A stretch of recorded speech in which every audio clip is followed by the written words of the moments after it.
Hello and welcome to 4,000 and Counting, brought to you by Hurricane E-Bikes. I'm Watty, and today I am joined by Hull Seahawks, Finn Ulrick. Finn, thanks for joining the show. Caught a couple of your games this year. Actually, man of the match for me against Leeds in that home pre-season game. You was all over the ice. So yeah, welcome, mate. I'm really impressed with your performances this early on. Yeah, thank you very much for having me. Pleasure to be on here, and thanks for the kind words about the game. Mate, I thought you played really well. And then, funnily enough, I think you ended up getting man of the match the week that, well, I don't think you got it that week, but did you not get it the next game? I don't think so. No, I don't think I so. I thought I I don't think thought you had it because I was reading on Twitter and I was like, there was like, who do you think the man of the match is? And I said you'd had a good game. You've got a much different looking outfit back in Hull this year. How nice is it to have like Bobby and Bones back in Hull colours? Oh, it's great. You know, the different aspects of their game that they bring to Hull is really makes a difference. Obviously, last year we struggled. That's no mystery there. We just didn't probably have that depth that you need in the league to succeed, and now we've got it. Brought in some very good players, some very good imports and stuff, and yeah, it's looking promising. So talking about your imports, obviously you've got Brock back there in D. What's he like? What can the fans kind of expect from him throughout the 23-24 season? I think with Brock you can expect pretty much everything. He's a big guy, but he doesn't just play like a big slow guy. He can skate with a puck. He'll skate end to end. Sometimes he's got the hands, he's got the brain. He makes nice plays. Yeah, you can expect to see a lot out of him in terms of defensively and as a puck moving defenseman as well. Obviously everyone knows Feck, but you also have a new forward, Bobby Young. How's he settling in? What's his game like? Because obviously he's got good pedigree coming into the national. Yeah, Bobby, he's another great guy in the change room as well as Brock. As for his hockey, his hockey sense, his hockey IQ is through the roof. He's the game probably better than most of the people that I've played with before. Elite League and National League. He makes some great plays. He sees the ice very well, and he's a great two-way player. Not only is he going to score goals, make plays, but he's going to be there on the back end to defend when he needs to. And obviously on the penalty kill, power play, all that kind of stuff as well. Well, 4 years NCAA Div 1 I will. didn't catch that. Could you try again? Oh, sorry. That's it. No That's all need right. to apologize. It's the first time for 4,000 encountered. I'm Sorry, going to I leave this. lost you there. Yeah, that's all right, mate. I think the microphone was just having a meltdown. I was Yeah. saying, yeah, 4 years of playing NCAA Division 1 is going to make you a very good two-way player because otherwise you won't play. Yeah, yeah. I mean, definitely. I mean, obviously, you see the guys that come out of that NCAA Division One, top players in the NHL now, and that kind of thing. So you've got to be doing a lot of the right things to get there, and not only just get there, but play four solid years. So yeah. What kind of just bypassed Svek there. But he got man of the match and he posted a picture. This must be going around your boys' group chat. Why is there a fucking cock ring and some lube in there? Like bit of sillet bang, a cock ring and some lube. What's going on with the man of the match in Hull? Well, that's exactly what we were thinking. We got back in the locker room after, and he was going through the things that he got, and he pulls out the cock ring and the lube. Well, I've never seen this one before, but That is excellent. Who gave him it? Is it like the supporters club? That's fucking one hell of a supporters club. Yeah, I'm not sure who puts the packages together, but yeah, we definitely have about that. I hope they like try and one up it every week between now and the end of the season. So that was week 1. End of the year, we're gonna have like a sex swing on the fucking man of the match. Oh, it's too good. And obviously it's making its way around Twitter. Everyone's having their say. Yeah. I'm so glad Emil posted it. It gave us all a good laugh. What's it been like having obviously Matty tried to play last year, he had to retire, shirt went up in the rafters, but what's it like having him solely focused on being a bench coach, being like the guy in Hull? Yeah, I mean, I think obviously for him, he much rather just be playing still. Yeah. But with obviously his experience and the knowledge that he's gained over the years from playing in Hull, playing, everywhere he's played and playing a few games for GB, and that wealth of knowledge that he has definitely benefits him as a coach. To help us move our team in the right direction. You've got to know your stuff, and he definitely does. And it can only help us going forward this season for sure. I see he's moved location work-wise with the Graft House. Has he got you boys in there? Is he giving you boys a bit of a shit kicking in the gym? Yeah, he does, to be fair. He loves it. He loves it, doesn't he? Yeah, it was mainly pre-season, to be fair. It's not fully quieting down, but we've just trimmed it down as we're coming up to the season now. But yeah, some of the workouts in there are wild. It's it's like stuff you've never done before, and you come out and you feel like you've run a marathon. So I was watching Dex videos throughout the summer on his Instagram. right. He's a beast, isn't he? Yeah, he is. Yeah. He's really dove into all that CrossFit stuff this summer, and he's strong. He's a strong boy. So He's a big, strong boy. I can't wait someone takes him on this year, because we need a good heavyweight in the league. There isn't really any. I'd like to see Deck and Cannon Wells throw down from Romford. I keep saying Romford, from the Raiders. He's a tough kid, man. Like, people sleep on him, and yeah. I know Deck's always looking for a challenger every now and then. Couple of scraps a year. He likes to get in, make himself known. You boys had fun this pre-season, getting together, and like a couple of team events and stuff like that. Oh yeah, no, we've had great fun. I mean, I'm not sure what the number is, but there's a lot of us on the team that are from the Hull area and grew up playing in Hull. I remember when I signed, actually, my mum showed me a picture from back in the day. I think it was under 10s, and there was me, Bobby, Deck, Lee Bonner, Sam Towner. We were all like in that same team picture. Yep. So to get back together again, and obviously I played a few games last year, but to be full on this year is great. We've got that team chemistry for sure. And yeah, pre-season we went out a couple of times, had some food together and all that kind of thing, and everyone's gelling really well. Not just the guys from Hull, but everyone else in the team. Yeah, but I don't think there's anybody that doesn't get on with the person next to them. So it's great. It's great. That's good for Hull, because obviously last year results didn't go the way they wanted. I know you wasn't there from the start, but well, everyone knows the results at the start weren't good enough. Svet comes in, gets off the plane, gets a fucking 10-game ban. It's just like, come on, visa issues, like anything that could have went wrong. Matty had to retire. You pretty much just took like 180 points out of the lineup, and you could never replace them at that stage. But you've had a good preseason. They've had time to build within the community. It looks like they're doing that. Is there higher expectations set on you guys from Matty than this year than there was last year?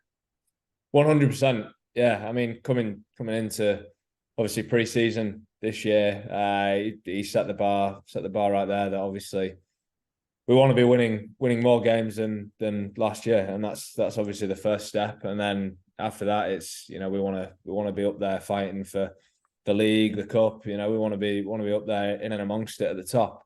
And I think we've got the players to do that. And from a couple of the games in pre-season, it looks like we're playing well together. So I don't see a reason why not. If we're playing our best every night, we should be competing. Well, adding Bobby and Bones into the mix not only gives you a shit ton of points, it gives you boys that like to bump bodies every shift they get on the ice. Now, Lee Bonner probably throws the most hits out of everybody in the entire National League. Having that in your roster is massive for you guys this year.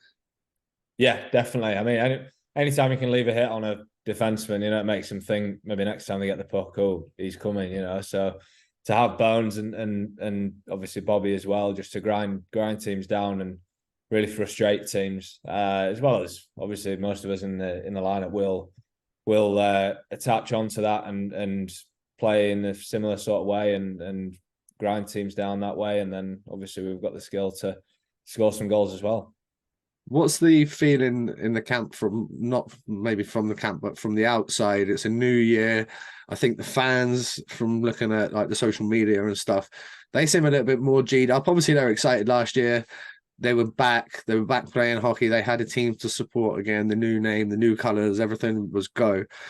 But this year, as well as the expectation from within inside the locker room, I feel that the whole fans are maybe expecting you guys to be, as you say, in the mix and competing.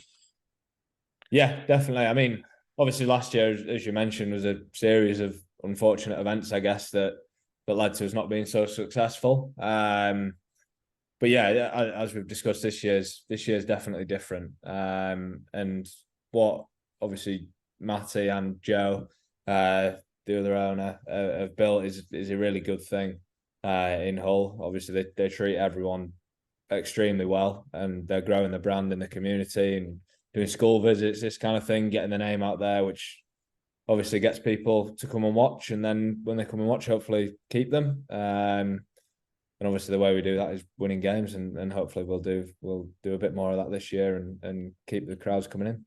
There's no doubt in my mind you will. Little bone to pick with Joe. Joe, it's an ice rink, not an ice ground. Fucking football references. He was on the commentary the other day and he even apologized. He's like, is he his football background? Is he? What's? Yeah. You can tell on the commentary. Yeah. Yeah, you can tell on the commentary he was a football guy. He's like, yeah, they come into our ground. I'm like, what the fuck is he talking about? Oh God, you can just feel the football coming out of him. But yeah, fair play to him for jumping on and do that. It's doing commentary on hockey is not easy. No, I guess it's not. And with Joe, obviously, he's got that football background, but you can definitely tell that the passion's there for it. And I know he likes to go on some rec sessions and stuff. So he's Oh, does he? Yeah. Fully invested in it. Yeah. So he's great. He's great to have around. What's the first weekend of the season? Is it this weekend for you? Yes. Yeah. So who have you got? Friday away at Peterborough and then home to Swindon on Sunday. Okay. Oh, so you get that nice day off in between. Yeah, a little day off in between. Yeah, that's nice for the first weekend back, eh? A nice little 24 hours to rest the legs up. That's it. Yeah, exactly. Well, Swindon are going to be fresh because their ice rinks looked shut. Have you seen that? Yeah, well, I obviously saw on Twitter something about it flooding. Is that right? Yeah, so they've cancelled the fixture against MK and next week again. Well, can't remember which way around, but one against Sheffield, one against MK. So it seems to be they've done some serious damage.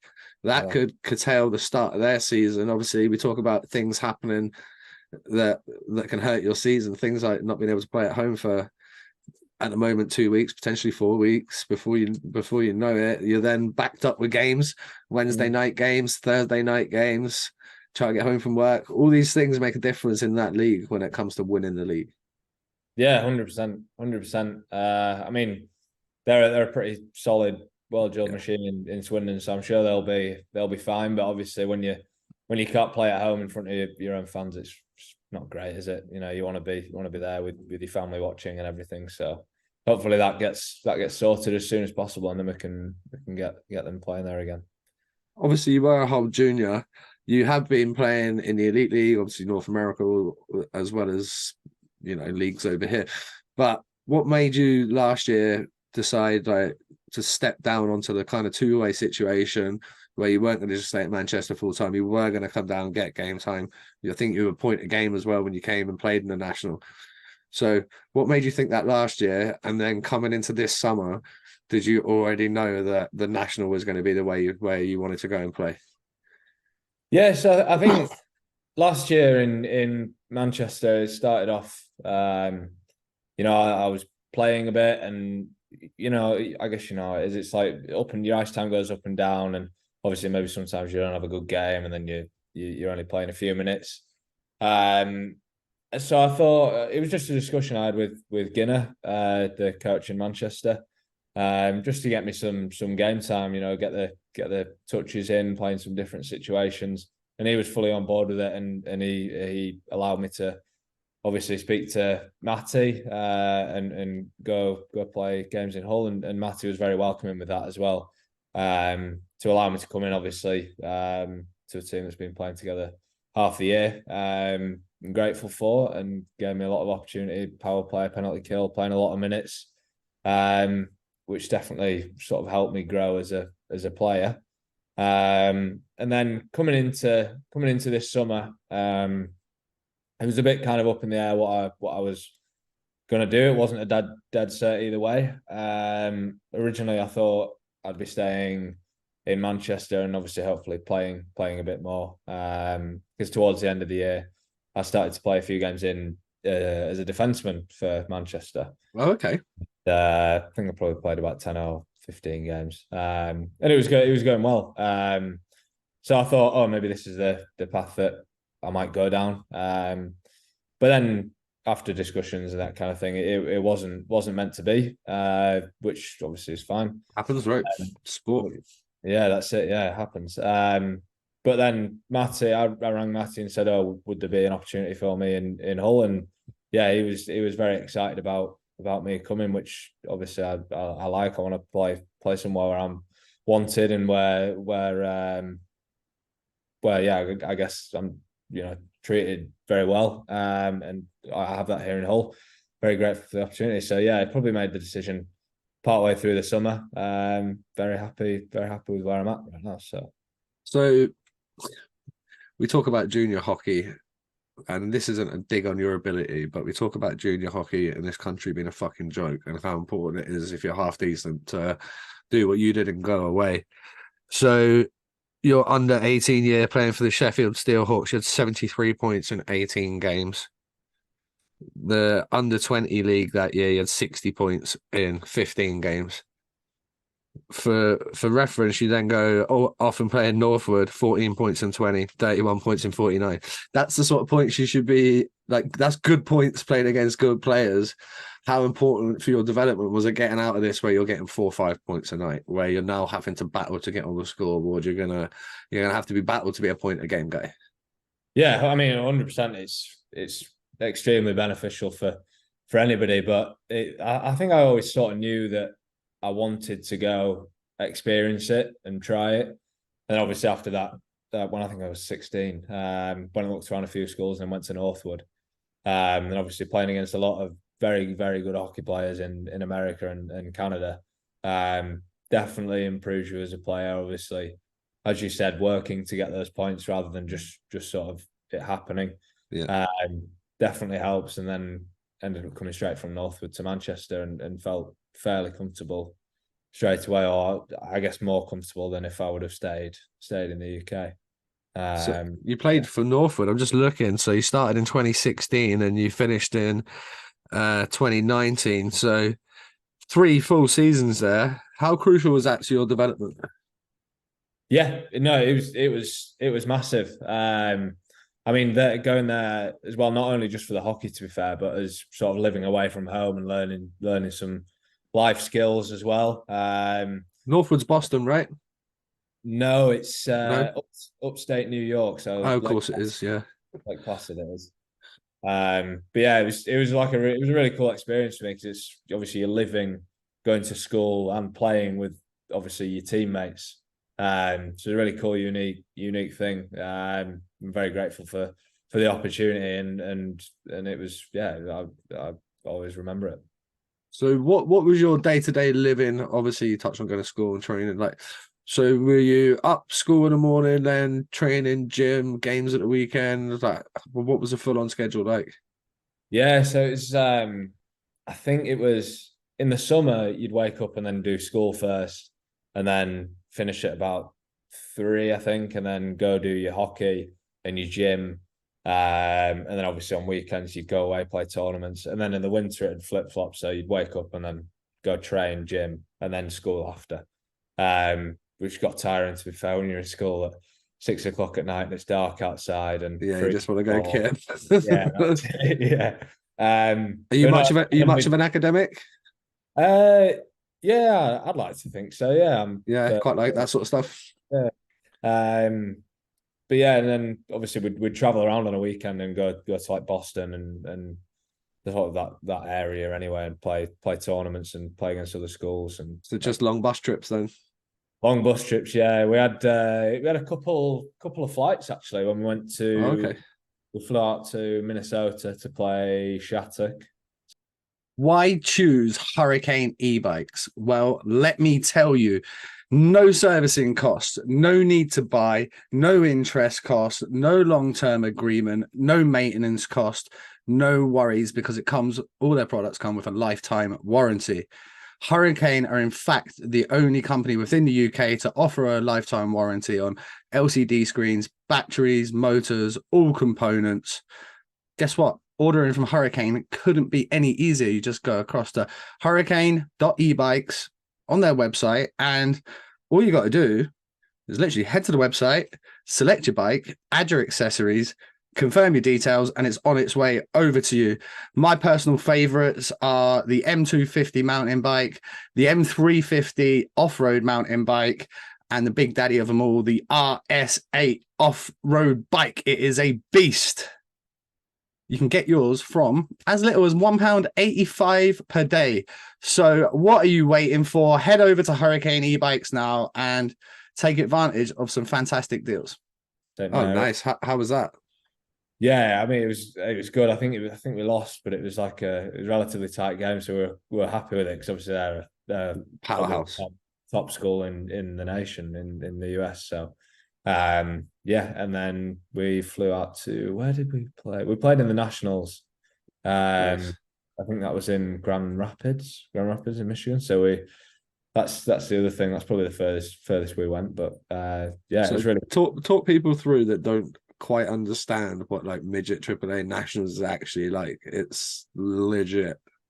Yeah, no, it's a really good standard. I mean, obviously I've played growing up here and been to a couple of nationals here in the UK, and it's not the same. It's not the same.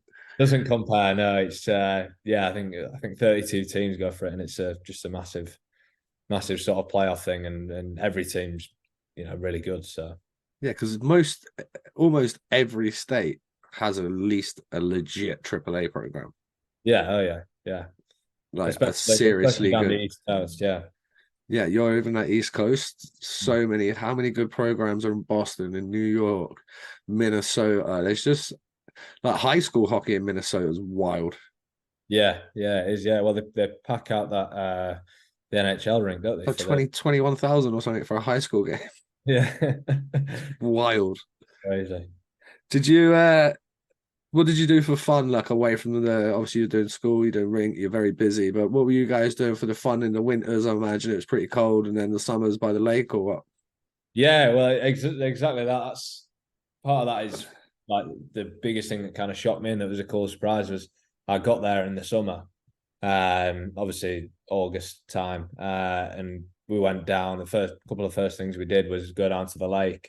And go swimming, kayaking, that kind of thing. Yeah, fun. But then a couple months down the line, we'd go skating on the lake, and play shinny on the lake, just like 3-on-3, that kind of thing. And we even had like practice out there one day and that kind of thing. And it was really, really cool. I obviously I never really experienced much like that here in England, purely because I don't really live near many lakes or anything. And no, it's not really a common thing, is it, to go skating on them? So yeah, that was really cool for me. And then apart from that, it's Lake Placid's a cool town, to be fair. It's got quite a lot of things. Obviously they had the Olympics and everything there.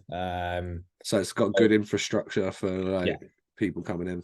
Yeah, it's got a lot of restaurants and that kind of thing. And we actually we played out of the Olympic Centre.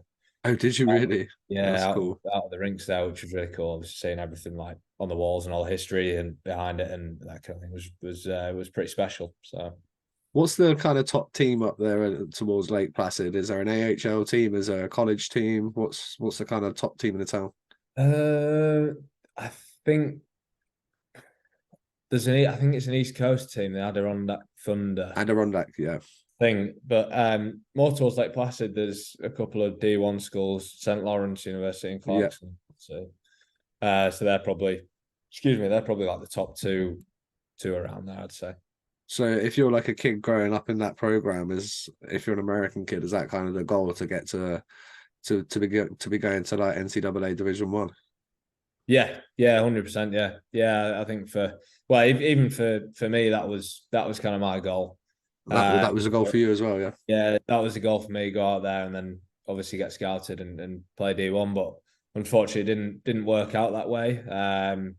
Which, whatever, it happens, and then I ended up coming back here and playing in Manchester. So When you were done in Northwood, obviously you didn't get to go NCAA route, but what was the other kind of options on the table over there in stateside? well, I think obviously a lot of guys go play a couple of years of juniors. So Northwood is like a prep school, I think they call it. Yeah. So I was still obviously like high school age, and then after that, a lot of guys go play a couple of years of juniors and then go on to college. So I guess I could have stayed out there for a couple more years and rolled the dice, but I decided just to sort of just cut my losses there and then make the move back. What made you choose Manchester?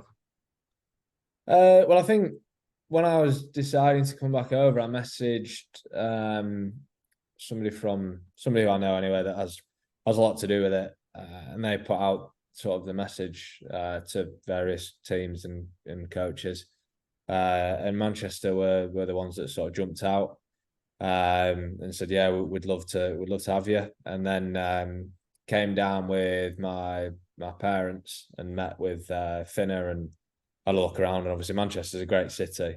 Such a cool city. Yeah. Yeah, so chose Manchester and obviously I studied here as well. Oh, okay, nice. For the first 3 years. So I got my degree here, which is obviously a big factor as well. But yeah. And obviously you're kind of full time when you're in the elite league. So this is something that we talked about on the show a few times. How did it work with juggling your degree and playing full time at the same time? It was, to be honest, the first year was fairly tough because obviously it was pre-COVID, so you had to still go into your lectures and your seminars and that kind of thing. Yeah. But then the couple of years after that, it all moved online. Perfect.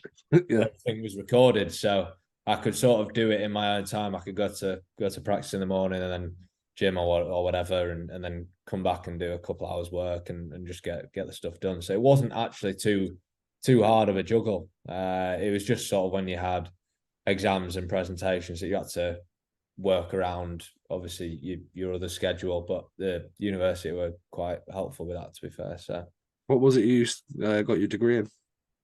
Business management with law. Oh, nice. Yeah. So is that something that you're aiming to do whilst you're playing, or is that something to do for you to do maybe post career? What's the path with that? Yeah, I think I obviously want to go into the business world. I've got a little thing going on now. Kind of with my dad, a bit of business like. So there's stuff on the go, keeping myself busy, obviously while I'm not training. So with the fact that are your parents from Hull? My dad grew up in Huddersfield. My mum's from Hull, but they live in Hull. Yes, They live in Hull. So have you moved back home, or you're in a team house, or what's the situation for you now that you're back down national? Well, I'm currently still in Manchester. I have an apartment with my girlfriend here. Oh, okay.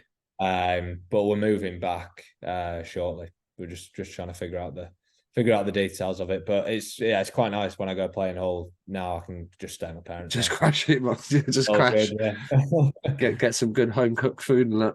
That's it. Yeah, exactly. They still got the old chip spice up there in the calf. They do. Yeah. That's good stuff. That. Yeah, you can't beat it. What was the coaching like in North America? Because obviously we talk about generally how poor the coaching standard is across the UK in juniors. It's a big part of the reason, as well as ice time, that we can't keep producing players, and players do have to go abroad. So what was the coaching like?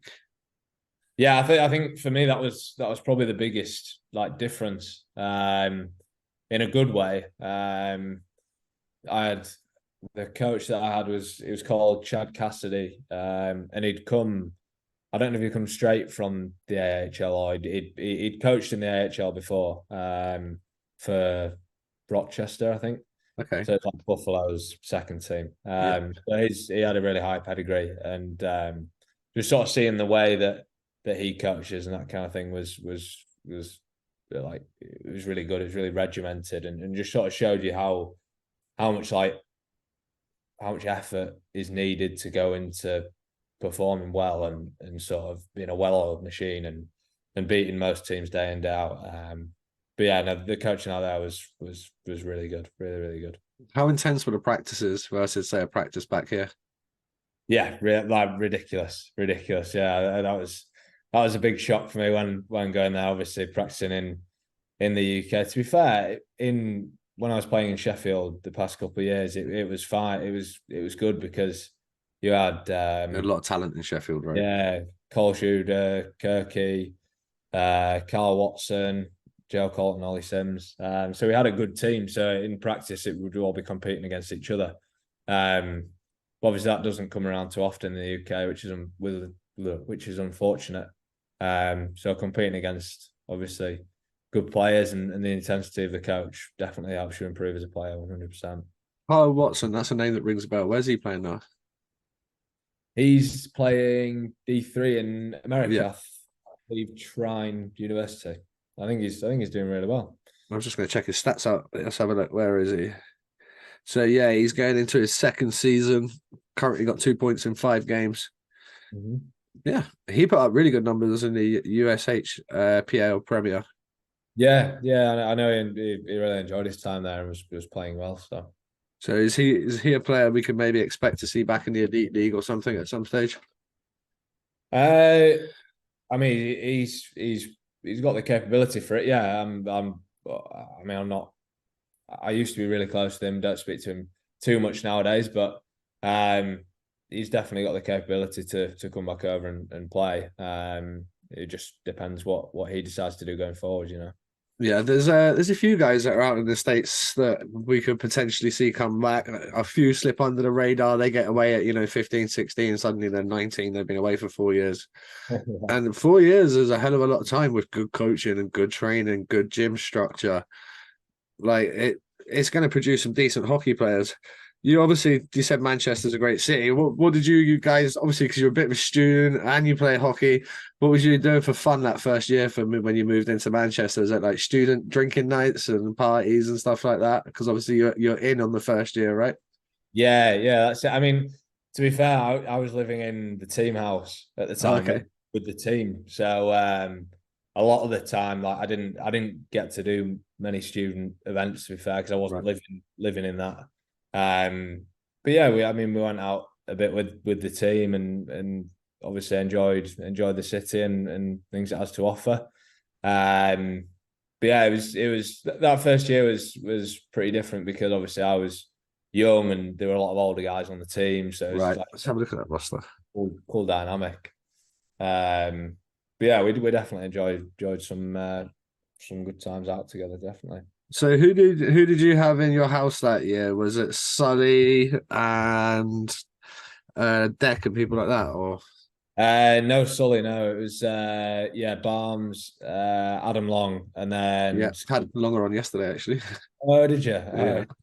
And then Scoots, the equipment manager. Oh, okay, cool. Yeah. Was it fun house for you boys or what? Yeah, it was definitely. Yeah. Obviously, all British, so we all got on, and Barnes was from Hull, so we were pretty close that year. Obviously, come out from practice and then just play games together and watch TV and whatever, and go do things and explore. And yeah, it was good, very very good vibes. Yeah, it's a great city for that. You are a young guy on that team. What was the kind of first thing you took away from that step up to pro level? I think it was just the strength of the guys, to be honest. Obviously, I've just come from playing against guys my own age. Obviously, up until that point, it was all people a year or maybe potentially a year. Now you're playing against a 35-year-old married guy with 3 fucking kids who's 110 kilos and pissed off all the time. Yeah, that's it. Yeah, I mean, obviously the pace of it's a little bit of a step up and the skill and everything, but from the pace in America, that was pretty quick as well. But it was definitely the physicality of it, and obviously you're going into a corner with a guy and he'll just shove you off the puck, and you're just like, whoa, what's just happened, So that took a bit of time to get used to, but once you're there, you understand how to move and that kind of thing, and get used to it. As you said, second year, easier on the old schedule, but COVID kind of put a dampener on the league. You did get to play in the Elite Series, though. I really liked that. It was a good mix of imports and Brits. I thought the numbers were pretty decent, and like how they leveled out. How did you enjoy playing in it, and what was your experience of all the testing and all the crap that went with it? Because that's got to be frustrating. Yeah, I mean, yeah, that side of it was a bit frustrating, but I mean, I'd have just been sat at home otherwise. So yeah, true. I took it in my stride, I guess. But yeah, when we found out that was happening, obviously messaged a few of the boys I know, and we're all like buzzing to get involved with it. And it was pretty cool experience, probably like once in a lifetime thing, staying in a hotel for 6 weeks and going downstairs and getting your 3 meals, and that was like your big time of the day, going down to the Sound like you're in jail. Yeah, it's like that, and then you go to practice and whatever. But no, it was a cool experience. Yeah, it was some nights it was like, it's like Groundhog Day, but no, it was definitely cool. So were you guys kind of locked down in your rooms other than going for food, or what was the kind of situation? Were you allowed to go in each other's rooms? And so for the first week or so, because obviously the imports had flown in, they couldn't leave their rooms. So they had to literally just go. They could come to practice. They come to practice and whatever. The rules were mad, by the way. It was pretty stupid. But no, we had so we had like a conference room each. Each team had a conference room. So to be fair, a lot of the time would be spent in there. We'd go down there, play cards, play video games. I think we had like a karaoke night one night. Oh, wicked. Or like dance off or whatever, just to keep it fun. So obviously everyone's just can't really do much apart from that. So, but no, it was a good experience. What do you think of playing like that level of hockey? Because I'm just looking through it now. So you got 1, 2, 3, 4, 5, 6 full imports, and then guys like Dallas and Laker. So I think it's like 8 in total.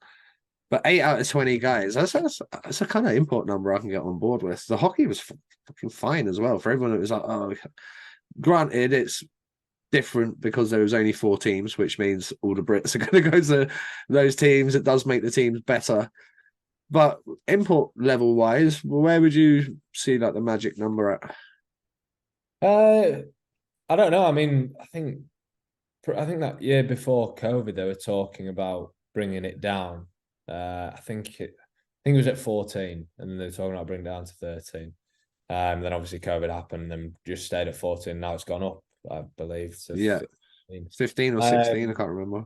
Yeah, I to be honest, it's tough to say. Because obviously they kind of look at the numbers when they make these decisions, don't they? It is a business, yeah.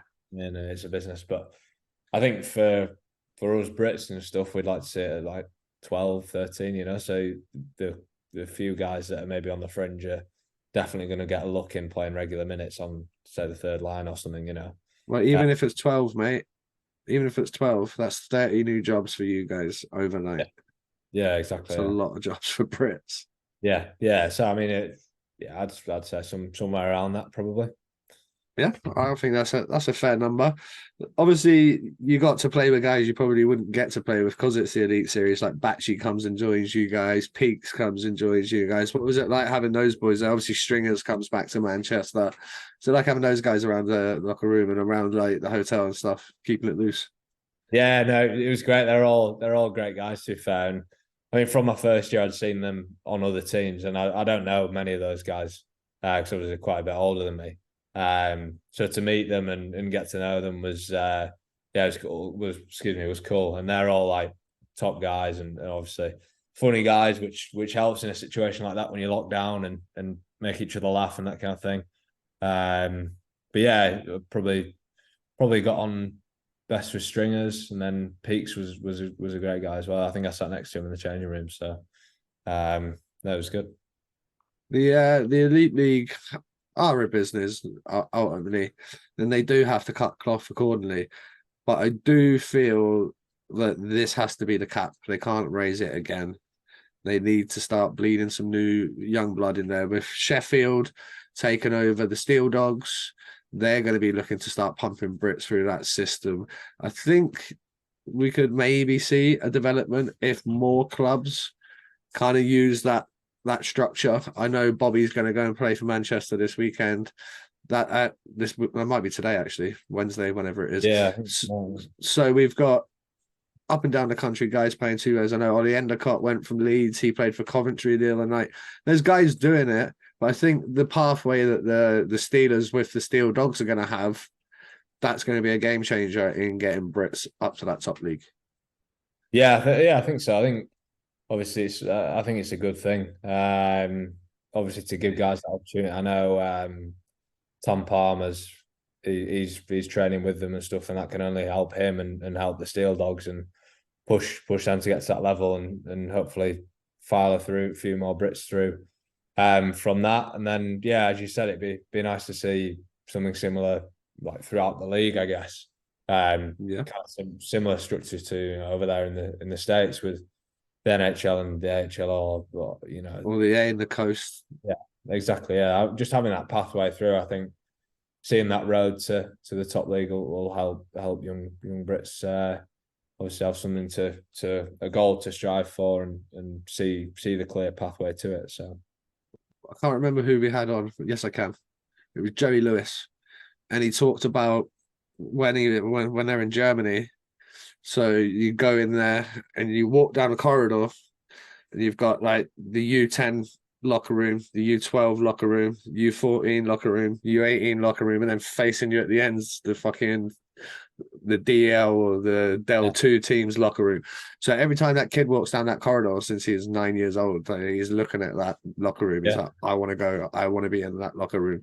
And just having that straight pathway, every time that kid walks down that locker room for practice, for games, whatever, it's got a big club name on the door. That is gonna motivate kids to want to improve, to want to be able to get there and take that step and say that you can become a pro hockey player.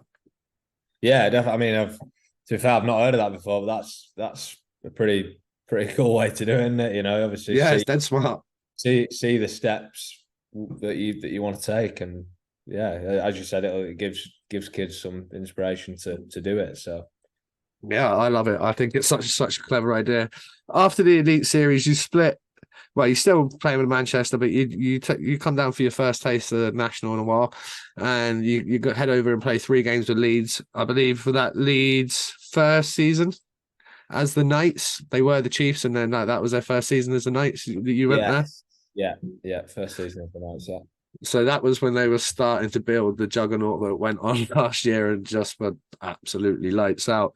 What was it like being in Leeds? I know it was only a short time, 3 games, but what was it like being in that roster, coming down? You get some reps, you get a couple of points as well. That must do your confidence the world of good. Yeah, definitely. I mean, as I said before, just to have like those touches in different situations, more important situations in a game, definitely benefits you as a player. And going into Leeds, I knew quite a few of the guys already. Obviously grew up playing a bit with Brownie on various like teams and that kind of thing, and a few of the guys there. But yeah, I mean, Aldi was very welcoming and allowed me to come and play, and which was great. And obviously, it was a good experience. I love Aldi. I've known Aldi since I was a kid. I've played for him a couple of times, played with him. I think he's more fun to play with than for. He's used to, honestly, it's funny now. You see him, he's like a grown up. He's a proper adult. He's just coaching and like sensible. But if you just go back and watch some game tape of Aldi, he's fucking bananas. Loved it. I remember him trying to fight Joe Sladek, who was tough. Yeah. He's like, Aldi's in a suit. Like, yes, Aldi. Just a great guy. And he did a great job with the junior development when he went down to OHA. Some of the kids you look went through there. Kelsall, Gulliver, Howlett. There was a lot of kids that went through that under Pete, under Brian, who have now gone on and just improved as hockey players. How good is Kieran Brown? Yeah, I mean, he's like you said, does it? He's a special talent, sort of has been growing up and obviously continued to progress.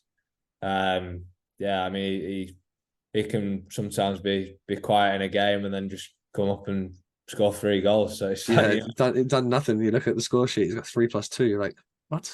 that's it. Yeah. How? No, Mate, against you guys, he scored a good goal against you guys. It was just like, yeah, on and off yeah, his stick. yeah, that's it. It's he's got some real talent, definitely. Do you think he's ready for the Elite League? That's obviously one of the other questions we've been throwing around for the last 6 months because it's ultimately a talking point, and it's kind of we all know he's ready, but it's just interesting to hear what other people think. Yeah, no, I think he is. Definitely, I think he is. But I mean, it's as we said about like the import thing. It's whether a team's willing to give him that chance. Obviously, a lot of the time, the Elite League Brits come up and they're just expected to play like that fourth line role. Square pegs in round holes type situation. That's it, yeah. And obviously, Brown is a guy who doesn't need to be anywhere near the fourth line. You know, he wants to be near it. Power play and top couple lines. So I mean, I think top 6 minutes, right? Yeah. So I think if the team's willing to take a chance on him, he's definitely 100% ready and can be effective in that league. Yeah. Couldn't agree more.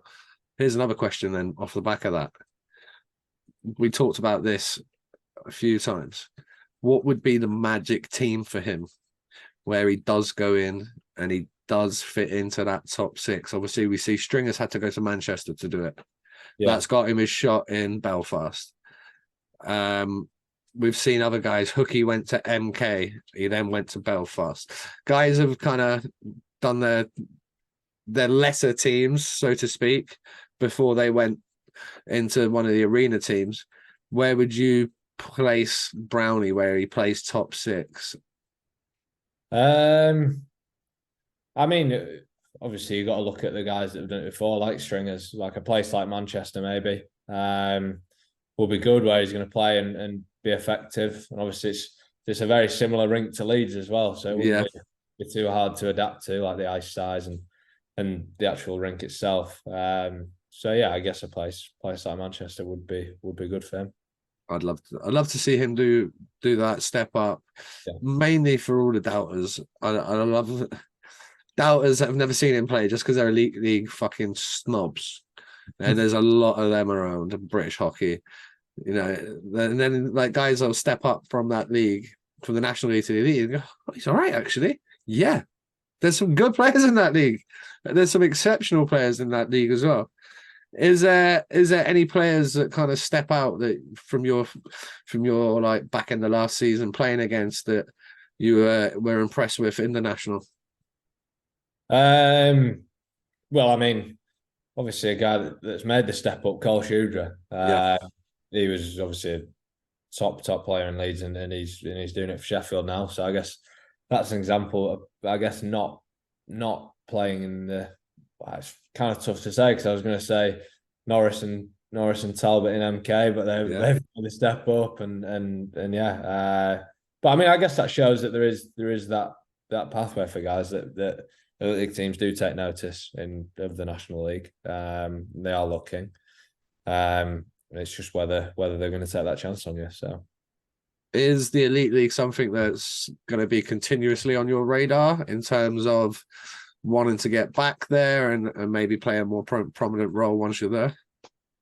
Yeah, definitely. I mean, I think that's obviously the goal that I set myself is you want to play really well for Hull, and then obviously in the future, whether that's a few years down the line or whatever, hopefully I'm ready and the team sees that I'm ready to make that step back up. But then obviously you've got to weigh in the factor of your own personal life and of course starting to build up your sort of financial side of it and get a house and settle down and that kind of thing. So it's definitely a decision in my mind, but I think for the near future, it's a goal of mine, to get back there. Yeah, that's what we're talking about. We want to see more Brits in and amongst it, playing ultimately to the highest level we can in the UK. Obviously, some of these teams that some of these Brits have signed for went on to play in the Champions Hockey League and the Continental Cup and stuff. That's cool as shit if you're a Brit and you're going away and playing SC Bern in front of 17,000 fans. Like, you're going into Cologne in front of 18,500. It's just something we don't get to experience here. And it makes our national team better that guys from Cardiff, Sheffield, Nottingham, whoever it is, have gone on over the last few years and are playing that level of competition. Yeah, definitely. I mean, seeing guys that do it definitely inspires you to want to be there and go there and do it. And it definitely makes our national team better, 100%, as you said. So you talked about chucking the old reverse skates on for Manchester for a few games. What was it like being a D-man? Because obviously you're naturally a forward, and some forwards step back and go, right, that was fucking easy. I'm never playing forward ever again. Or some guys go, yeah, I still like being in the mix up in the corners and in front of the net. What was your take? Yeah, well, to be honest, I really enjoyed it. It was how it all came about was I just went into, it was when my ice time was sort of diminishing a little bit. And I went into Gunner's office and just said, "Oh, look, when I was younger, I'm talking like 14, I used to play a bit of D in Hull. Yeah. So, if there's ever an injury or, God forbid an injury or something that you need a D man, I'm happy to give it a go, And then I was playing a game for Hull, and afterwards he messaged me and said, "Oh, we need you for tomorrow." I was like, "Okay, fine." And then he was like, "You're gonna be playing D." I was like, "All right, here we go." Near my big fucking mouth. Damn it. Yeah, that's it. But no, I mean, I was playing with Dallas Earhart, very Pretty steady. Yeah, very very experienced, and he obviously looked after me a bit and helped me. And if I made a mistake, he was like, "Don't worry, you just make the right play next time." And it was to be honest, fairly easy transition. I felt comfortable, and as the games went on, I felt even more comfortable, and it was it was pretty fun, to be fair. Watch out, Matt. He's going to have you playing D next week after he listens to this. Be like, "Oh yeah, I heard you don't mind playing D."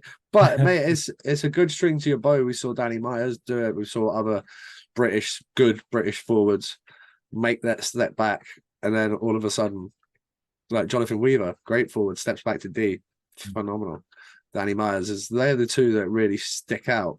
But Brits have been doing it for years, and arguably adds years onto your career as well. It's a little bit easier in the back there than it is at the up at the deep end. Yeah, I mean, obviously it's very different to forward. Forward's more obviously you with the puck and it's full on 100% every time. You're gonna make a quick play, whereas I feel like playing D, it's a bit more calm. You got to relax a bit more, but you've got to be smarter, I guess, as well. You got to pick and choose your good first pass as well. That's it. Yeah, good first pass. Smarter when you go, when you don't go, and when you want to engage, when you don't engage. So there's a lot. I guess there's a bit more to think about as a defenseman, but it's probably a bit easier on the lungs and the legs. So let's get to this season. Who are you currently on a line with? So we started off pre-season. I was with Nath Salem and Bones Bonner. But now, well, for the last couple of periods of that last game, I was playing with the two Bobbies. So okay. Yeah, mixing it in and just testing out a few things, see what that's works. It. Yeah. We're just shuffling it around at the moment, trying to find that right combination, and get the scoring from each line, which I'm sure we'll achieve. So. Well, there's one kid that's probably going to play a little bit down your roster, but he'll be moving up and down without a doubt throughout the season. Owen Broughton, I really like the look of him, 17 years old, whole lad, got talent, gets involved. He's not a perimeter player. He wants to get in and get in the mix. What's your first kind of take on him when you came last year and now he's a year older, bigger, stronger? Yeah, I mean, to be honest, the first couple of practices we had, I think I went home and said to my parents, "Oh, there's this Owen Broughton kid, and he's really smart." And that's the first thing I noticed was that he's a smart player.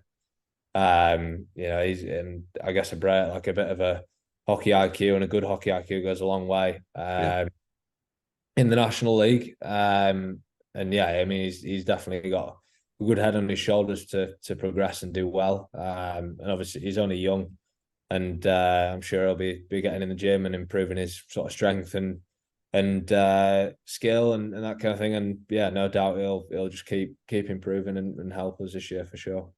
How's Nath doing? Obviously, we had the horrible news that Nathan's house burnt to the ground. Guys, I'll stick the link to the GoFundMe in the comments of this YouTube video. If you want to donate, you can there. If not, click on our Facebook. There's links there all over Hull. Yeah, how's Nath doing? And him and Hannah, obviously, tragic news for them. Yeah, I mean, I couldn't believe it when I saw the news. It was it's just horrible, isn't it? That's possibly the worst thing that can happen to anybody. So yeah, I mean, obviously Nath wasn't with us for a couple of days pre-season, then came and joined us, and everyone in Hull is fully behind him and supporting him. And yeah, you wouldn't know if he's coping bad with it. He seems fine, you know. He's in the room laughing and getting amongst it, which I'm sure is good for him. And he's a top guy. I couldn't give enough good words about him, you know. But yeah, all the guys are fully behind him and supporting him through obviously this horrible time. But yeah, I know he's getting back on his feet slowly but surely. I know I think he's moving into a place in the next couple of days, or maybe today or something. So he's doing well. What a nightmare that must be. One player that kind of gets slept on a little bit with Hull, just because he is super dependable. He's not flashy, but he gets a job done, and I think he's a fantastic player, great with the Dogs, is Towner. Talk to me a bit about Sam and what he brings. Obviously, he's a good leader as well. He brings a lot to the table. Oh, I think I think he's a great player. You know, last year when I came in, most of my time was spent playing on the line with Towns, and he's a player you want to play with. You know, he's the guy who's going to do all the dirty work, all the unsung sort of hard work in the corners, make the right plays. And he's, as you said, he's a great leader as well. Does everything by example. He's great in the room, gets on with everybody. And yeah, I mean, as I said, does all the right things on the ice and it shows. You got a young Scot in the pipes there, Jordan McLaughlin. He had a good game in the game that I watched the other day. What'd you think of his game, and what's he going to bring to the locker room this year? Well, I think he's arguably, obviously, a top 2, top 3 keeper in the league.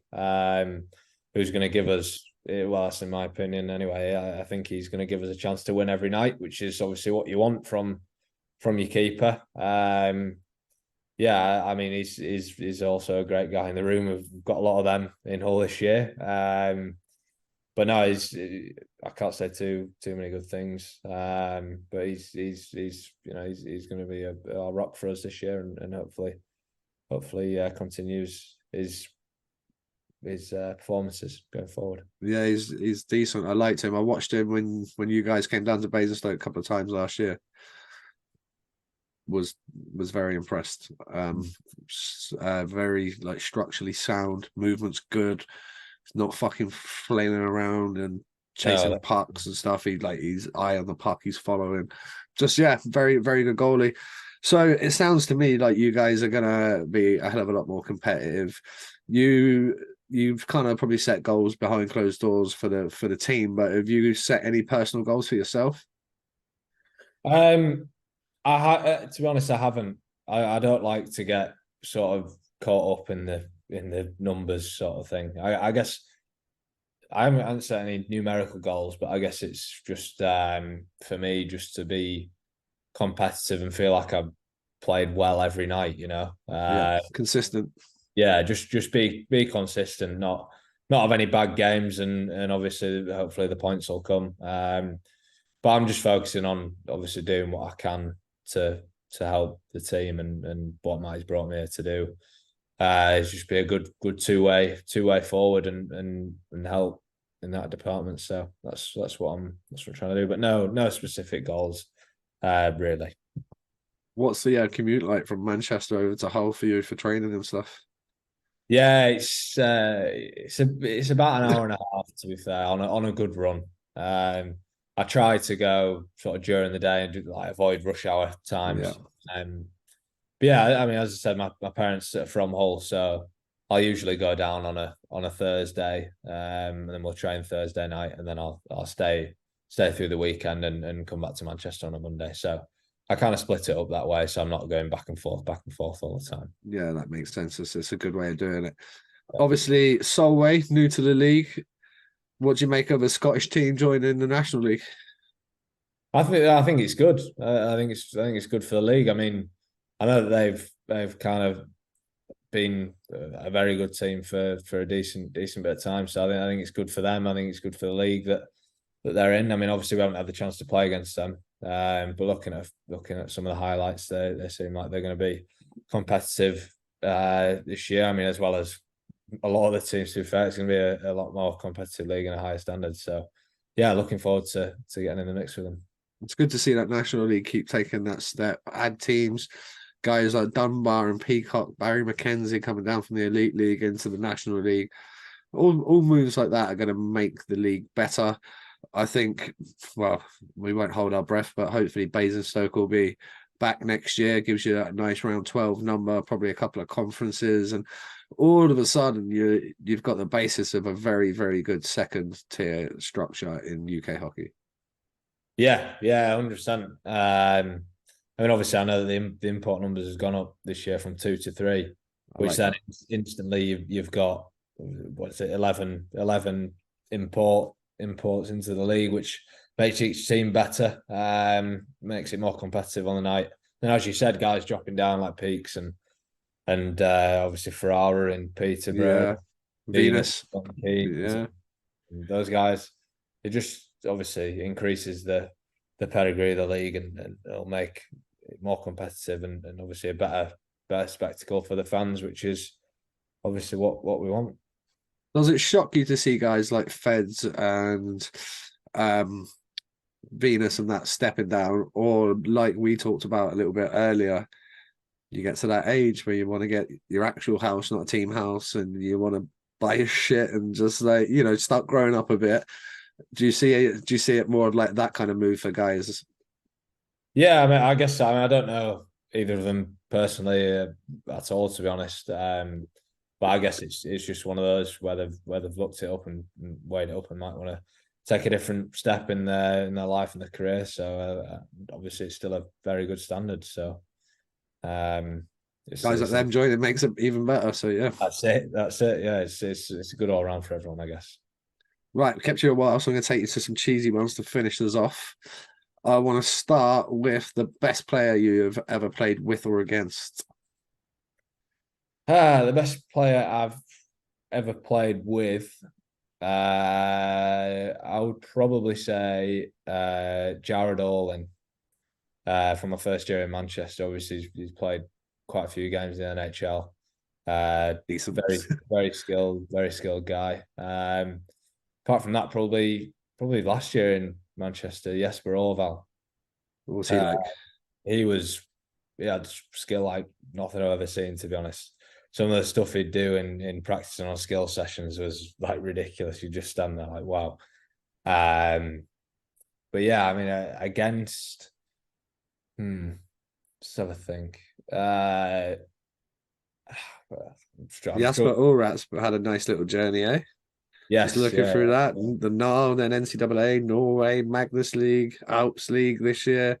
Yeah, he's just living the dream, seeing the world. Love it. Yeah, that's it. Yeah, traveling, making the most of it, isn't he? But yeah, I can't think of one who I've played against at the moment. There's been a few good guys in the Elite League over the seasons you've been there. There's what about like Scott Conway and Tedesco and playing against those boys? They certainly know how to light the lamp. Yeah, 100%. I mean, they're pretty special players. I mean, I remember one of the games that, as we discussed, I was playing D. It was against Belfast away, and playing. I was on the ice against that Conway, Goodwin, and I think it was Ulry or don't know how you say it, but that line, and you feel like you're just in a washing machine, you know. So What about Lightning McLeod? They call him. oh yeah, How fast is that guy? He's very fast. Yeah, Oof. yeah, he is. What about that Tate in Guildford as well? Jesus Christ, that kick and Same skate. thing. Yeah, same thing. He's pretty quick. If you see them and you're playing D, and I don't know, you've maybe stepped 2 feet off the blue, and they get the puck. What's your first thought? Oh fuck! Yeah, I think Yeah, it's just one of them where you just try and meet them at the net, you know. yeah. I'm just gonna turn face that way, and it's just That's it. Yeah. you can hit me with a puck. It's fine. Right. Okay. So we talked about like the best players. What about the best coaches you've played for? The best coach I've had, which we've discussed actually, is I would say Chad Cassidy in Northwood. Even through like kind of playing pro a bit, I would say that he was definitely the best. With obviously the experience he's had as well, coaching in the AHL and doing a couple of Buffalo's training camps and things. I think he was definitely the best coach. Yeah, Real deal. What about the toughest guy you've ever played with or against? Matthew Gagnon. That was Longer's answer yesterday. Funnily enough. Yeah, 100%. Go on, Gags. That's 2 in a row, bud. Let's go. That's it. Yeah. Well, me and Longer have been on that same team together with him. Yeah. But yeah, 100%. So then when we were playing against him last year, it was a bit different. But yeah, he's keep your head up. Yeah, 100%. Yeah. He's a good player as well. He's not only tough, he can play the game for sure. Yeah. What's the best rink you've ever played in? The best rink, probably the Pepsi Coliseum in Quebec. Yeah, that's got to be up there. Yeah, I would say either that or obviously like Sheffield, Nottingham, Belfast. They're all really, really cool to go play in when they're. All right, what's your favourite one out of the big 3 arenas then? Favorite out of the big 3? It's a tough question because my first year in the league, we played Sheffield on Boxing Day. Okay, so that was madness. that was. I remember skating around in warm-ups like, whoa, this is pretty cool. But then, I'll say Sheffield. Belfast for me. Although when I first played in the Elite League was when Manchester played in the MEN. That was fucking cool. That was cool. Skating out there. It wasn't the years where like the Super League where they had like 18,000 in there, but I think there was still a good few thousand people in there, and that place would be rocking. It was unbelievable. Yeah. Manchester need to move back there. Yeah, 100%. I mean, I think if they can get a team back there, it'd be really cool. The rink would be run by Planet Ice Evo, which would be very useful for the fans with their 12% increase that they've just whacked on tickets this year. Let's move on. If you were building a NHL franchise and you had to build it around one player, past or present, who would you build your franchise around? Who I've played with, or just anybody? No. Like for me, it was always Andrei Vasilevsky. I might have to change it now, seeing as he choked in the last playoffs. But Cale Makar comes up, McDavid, and then guys for Crosby. It's just if you had to build one NHL player to build your franchise around, who is it? I mean, I think you have to say McDavid. I think he's just a different talent. Yeah, so. Pretty sure he's an alien. Yeah, exactly. Like the guy's not even real. Exactly. His first 3 strides, and he's at like the red line. It's like, how have you done that? He was at the top of the circle, he's taking 3 strides. He's over the red line. He's coming down on you. You're like, oh my god. There's even, and he's doing that to the NHL demon. Well, that's it. Yeah, it's not like he's doing this to plugs or like even like Division 1D or West Coast D. Like these are NHL D, and he makes them look like amateur. Yeah, it's pretty scary. I think I would have to change from Vasilevsky. Actually, I'm going to update, guys. I haven't done that in a while. My new player is Connor McDavid as well. I think it's just the more you watch him, like he might not get Gretzky's records or anything like that. But I can't think of a better hockey player that there's ever been, ever. Yeah, he's so good. And then I mean, you could argue you would easily build it around Draisaitl as well, because when McDavid's out and Draisaitl's there on his own, McDavid's hurt. Draisaitl will just go, oh, okay, 2 points a game weren't good enough. I'll just get 3 points a game until you're back. So, okay. You let McDavid miss 6 games and Draisaitl gets 21 points. You're like, it's just that both of those guys are savage. Right, finally, we'd like to wrap up the story from the boys. So anything that we haven't touched on, or anything from your time in Manchester or your short time so far back in Hull that you want to leave out there, let's wrap it with a nice, easy story. Well, I mean, I'm not sure about a story, but I'll just say, like, I think this year in Hull we've got a really good group, and we're sort of ready to do hopefully something special, and we've got the right people in the right place to do it, and I'm very excited about playing the minutes, and I think everybody else is in Hull, and we've got obviously Matty and Joe running the ship, and they're doing it the right way. So yeah, I think you can expect Hull to be competing a lot more than last year, and hopefully up there at the top. So I'll leave it with that. Well left, mate, and I might have to trouble you, get you back on at the end of the year, see how it's all gone, and touch base. Ladies and gents, that's been Finn. It's been another episode of 4,000 and Counting. Make sure you subscribe, make sure you comment, do all the good stuff for the algorithm, and we will see you again for another episode very, very soon. Peace.